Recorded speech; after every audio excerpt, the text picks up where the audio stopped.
इससे पहले भी मैंने एक प्रोग्राम किया, लेकिन मैं कोशिश करता हूँ कि आसान अल्फाज में। मेरे एक दोस्त थे एडवोकेट म्यू साहब, उन्होंने कहा शहजाद जिस दिन तुम्हारी बात एक सब्जी बेचने वाले को समझ आ जाएगी उस दिन तब्दीली आनी शुरू होगी। मैं एक सब्जी वाले के माइंडसेट तक पहुंच के बात समझाने की कोशिश तो करता हूं, लेकिन मेरी कोशिश ये हो कि मेरे पास आज 1 लाख रुपया है जिसके साथ मैं कारोबार कर रहा हूं। अगर वो 1 लाख रुपए के साथ जब मैं कारोबार कर रहा हूं तो मैं उसके साथ तकरीबन 25 केजी सब्जी लेके आता हूं जो कि मैं वहां बेचता हूं अपनी दुकान पे रख के। अब करेंसी जब डिवैल्यू होगी, महंगाई बढ़ेगी, तो जो सब्जी है वो महंगी हो जाएगी। अब मैं 1 लाख रुपए में 25 केजी नहीं, मैं 15 केजी सब्जी लेके आता हूं। फिर करेंसी डिवैल्यू होगी, मैं फिर 1 लाख में 5 केजी सब्जी लेके आता हूं। सो नाज़रीन, इसका ये मतलब हुआ कि वो सब्जी फरोश जो पहले 25 किस्म की सब्जियां लेके आता था, फिर वो 15 किस्म की लेके आया, फिर वो 10 किस्म की लेके आया। इसका मतलब है कि 1 लाख रुपए में पहले वो उसकी परचेज ज्यादा थी तो उसकी सेल ज्यादा थी।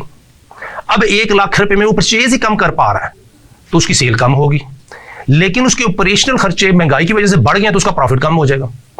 नाज़रीन, इसको आम फहम, अगर मैं मोबाइल फरोश हूँ, मोबाइल की दुकान हूँ, तो मैं पहले 1 लाख रुपए में 5 मोबाइल लाके अपना बेचा करता था, लेकिन जैसे ही करेंसी डिवैल्यूएशन हुई फिर 1 लाख में मैं 2 मोबाइल लाने शुरू कर दिए, फिर 1 लाख में 1 मोबाइल लाना शुरू कर दिया। तो इसका मतलब ये हुआ नाज़रीन, जब करेंसी डिवैल्यू नहीं थी तो हमारा जो टर्नओवर था परचेज का और सेल का बहुत ज़्यादा था। जैसे जैसे करेंसी डिवैल्यू करते जाएंगे हमारी बाइंग पावर ख़त्म हो जाएगी, हम सब्जी नहीं खरीद सकते, हम मोबाइल नहीं खरीद सकते, जब खरीद नहीं सकते तो बेच नहीं पाएंगे।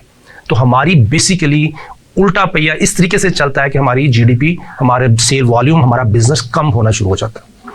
मेरा ख्याल है कि मैं अपनी बात समझाने में कामयाब हुआ हूं कि पहले 1 लाख में 5 मोबाइल आते थे, अब 1 लाख में 1 मोबाइल आता है, तो जो मोबाइल बेचने वाला है उसका बिजनेस 5 गुना कम हो गया। जो सब्जी बेचने वाला है पहले वो 25 किस्म की 25 केजी समझ लें कि सब्जी लेके आता था, अब वो 5 केजी सब्जी लेके आता है, तो उसके लिए सर्वाइवल मुमकिन नहीं रहा। अगर इंपोर्टर है, पहले वो 1 लाख में 1 कंटेनर, मैं मिसाल देता हूँ, लेके आ रहा था, अब वो 1 लाख में 1 शॉपर बैग भी नहीं प्रॉपरली आता।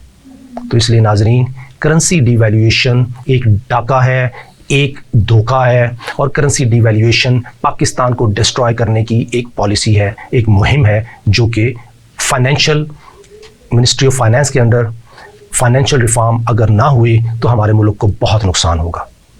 नाजरीन, अगला पॉइंट, ये करते क्यों है? इसलिए करते हैं कि जब गवर्नमेंट ऑफ पाकिस्तान ने लोन लेना होता है, कर्ज लेना होता है पूरी दुनिया से, तो स्टेट बैंक के जिम्मे जो जिम्मेदारियां हैं, चूंकि वो अपनी जिम्मेदारियां पूरी नहीं करता और अपनी लाइबिलिटी को पूरा नहीं कर पाता जो डेट मैनेजमेंट में उसको दी गई है, तो वो करेंसी को डिस्ट्रॉय करके उसमें एक लकूना निकालता है, अपनी लाइबिलिटी को कम कर देता है। उसकी मिसाल देता हूँ नाज़रीन, मैं एक मोबाइल दुकानदार की या सब्जी फरोश की अगर मैं बात कर रहा हूं कि एक दुकानदार ने 1 लाख रुपया किसी से उधार लिया,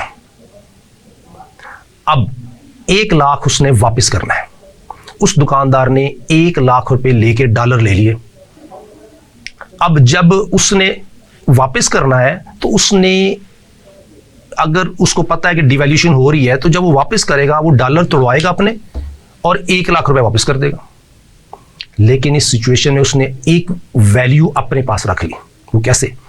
1 लाख में अगर 10 रुपए का डॉलर हो तो 10,000 डॉलर उसने खरीद के अपने पास रख लिए।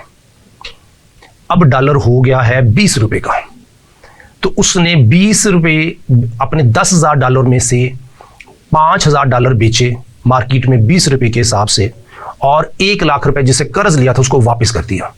लेकिन 5,000 डॉलर आज भी उस मोबाइल फरोश ने, सब्जी फरोश ने अपने पास रख लिए वैल्यू।